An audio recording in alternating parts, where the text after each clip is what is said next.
Hi, it's me, Denise Cooper, and I am the CEO and founder of a company called Remarkable Leadership Lessons.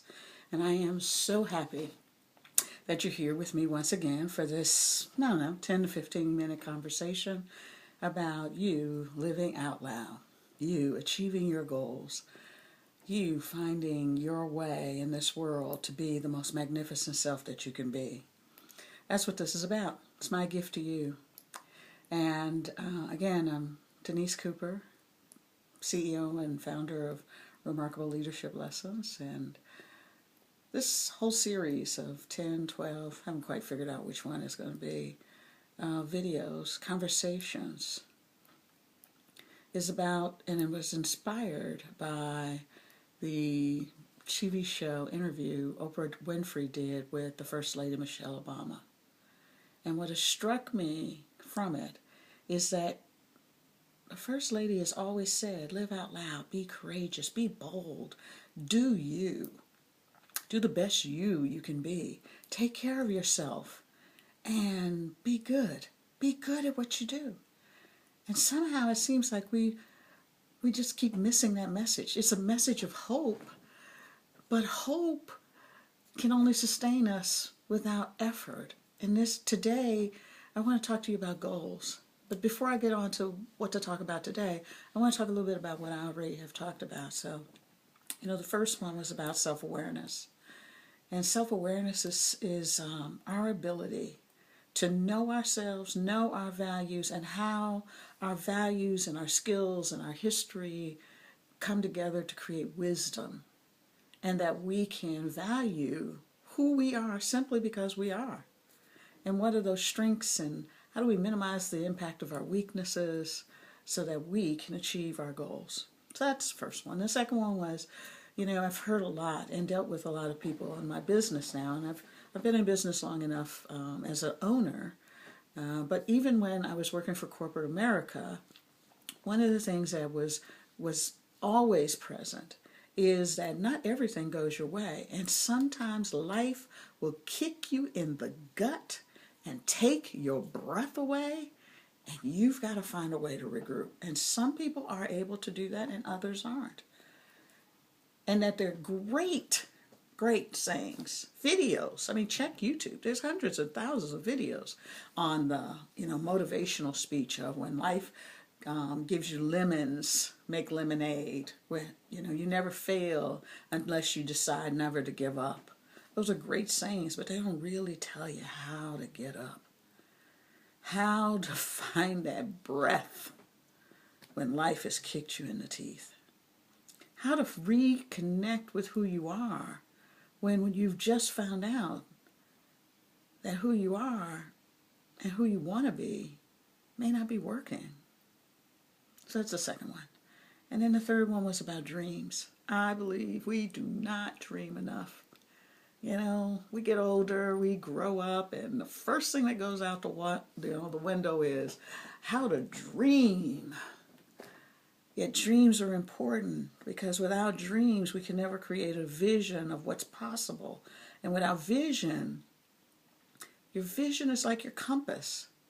It tells you what true north is for you. But the first step is to know how to dream, to embrace the possibilities of dreams. And then the next step is what we're going to talk about today, which is goals.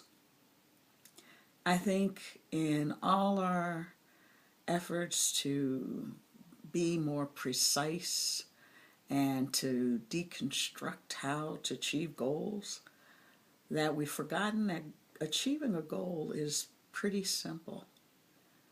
Did you know that 95% of us don't write our goals down? We just don't. We just don't write them down. 80-ish or so percent don't even have goals. They just know I'm going to get up, I'm going to go to work, then I'm going to come home, and I'm going to eat, and talk to my kids, go to bed, then get up again. But that's not a goal. Goals empower us. Goals are the how, the milestones that let you know that you are connected to your vision and you're making progress towards your vision. So it's important to write your goal out. And don't use the model that we teach in corporate America. I mean, good Lord. 70% of businesses fail to achieve their strategy because they can't implement. Goals are about implementation. It's that simple. It's about implementing. It's about doing the work. It's about doing something. But for individuals, it's often hard to do something because it just seems so big to do anything. So let me break it down to some things that have worked for me. When I left corporate America, I didn't know what I was going to do. And the reason I left is, many of you might know if you know my story, is because my parents were really important to me, and my dad got really, really sick. And I was with a corporation that didn't understand it. I had no hallway reputation. They didn't know me. And the business was bellying up. And it was time for me to leave. Because my value really was about, I need to give back to my dad and my mom and my kids. And my values are faith, family, and then work. Because I learned a long time ago that it's not who I work for, it's what I do that serves other people. That's mine. That's my vision. So I stopped worrying about the how and just focused on the what and serving others, and I built a business, and a good business, one that's been able to help me live the life that I want, and as well as be able to take care of my parents and give them the gift of a beautiful aging process. But I'm going to tell you a little bit about why people don't succeed. I already told you one of the things. The number one reason is we don't write our goals down.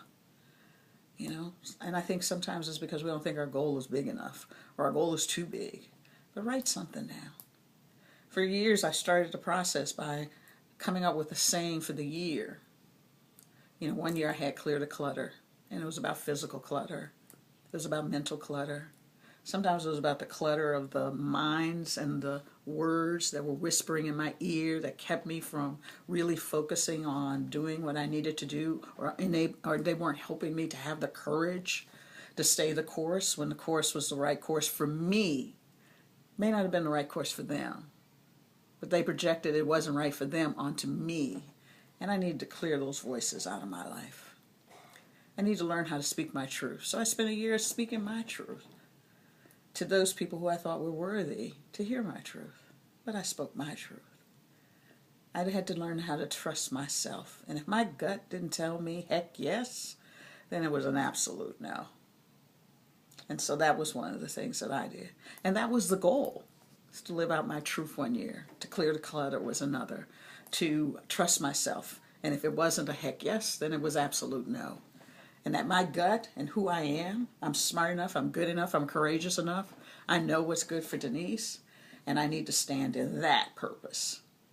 So the goals can be simple.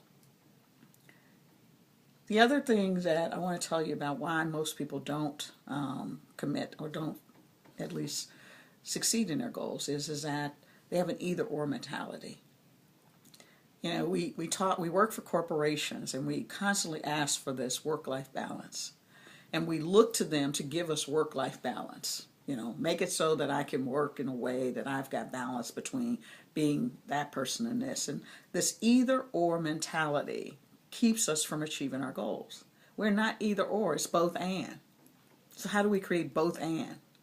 And here's the kicker. If you don't have clarity on what that means for you to have a whole life, not a work or life balance, it is about a balanced life. If you don't understand that piece, then you don't know how to achieve it. So get clarity of your dream of what work-life balance means and what the legacy is that you're going to leave, how people are going to remember you is all a legacy is, those kinds of things. But this either-or mentality you have to let go. Your dream, your goal has to be a goal that is holistic. It doesn't pit your work against you and what you want. It's an integration of that. The third thing I want to tell you about is in terms of the reason people don't achieve their goals is because they fail to commit. They just fail to commit. There's lots of reasons why we don't commit to these goals. And every time you don't commit to them, every time you believe a reason on why you don't have enough time for them, you might be sitting here going, who is this woman telling me this? You don't understand my life. You don't understand where I've come from, what I have to put up with. You don't understand how much of a tyrant my boss is, or that coworker who's a tyrant in the workplace. You understand that. So how can you tell me this? Well, guess what? When that chatters in your head, you just committed. You committed to allow the circumstances of your life dictate what your life is going to be about. And I'm not judging. If that's where you need to be today, then own it. Let that be that's your goal. That I'm going to allow other people to make the decisions on how my life is going to go. Okay. Own it. Live it. Support it. Find a way to make that dream your reality. But the failure to commit is the main reason. We think that the reasons why we don't are good enough, but we don't look at the reasons we say no as a commitment not to do. There's always a good reason not to take care of yourself, not to go on that trip, not to take that vacation. Great reasons. Too much work, kids, college, lots of reasons. But is there ever a really good reason for you to do something for yourself? To commit for yourself, to achieve your goals, to follow that nagging thing that you have inside you that says you need to do something different because your purpose, your meaning, the meaning of your life, your reason is bigger than just getting up every day, going to work, managing people who really don't want to be around you and don't really want to be with the work. I tell executives all the time, if you got employees who don't want to be there, help them find where they need to be. Because they're just dragging you down. They're just dragging you down. And it's not okay. It's that simple. It's not okay.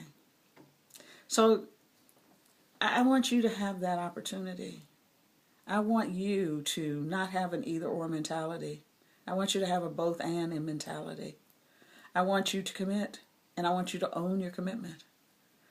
I want you to write down your goal. And the last thing I want you to know is that even if you write it down and 3 months from now you figure out it's not the right goal, you can get to change it. It's your goal. But commit to something. And then take small steps towards that goal. Do you know that if you did one action every month that was a one step towards your goal, at the end of 12 months, you'd have 12 steps that you had taken that would have pushed you closer to your goal. And what I found in my life is usually somewhere around 6, 7, or 8, you've achieved the goal. Small steps consistently done over time bring about amazing results. It's not about the big steps. It's about the small steps. It's about step 1, write your goal down. Step 2, read your goal every day. Millionaires, billionaires, the one secret they have, every day they look at their goals. Step 3, when you look at your goals, something magical happens because then you start ordering your life that you can take one step towards your goal.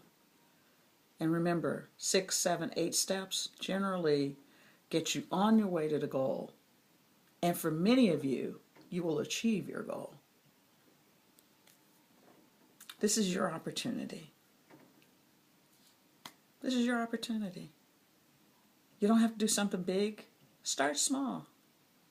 Write the goal down. Look at it every day. Make that your commitment and see what happens. Join the conversation. Below is my Facebook page. We only can achieve when we have conversations that uplift us. So I'm about living out loud and helping you live out loud and committing to helping people learn how to achieve that heck yes life. That's what I want. So until the next one, I hope you have a fabulous day, fabulous week, and that the brilliance that's within you comes out and shines so that someone else can receive the joy that your mere presence brings. Until now, the next time, bye-bye.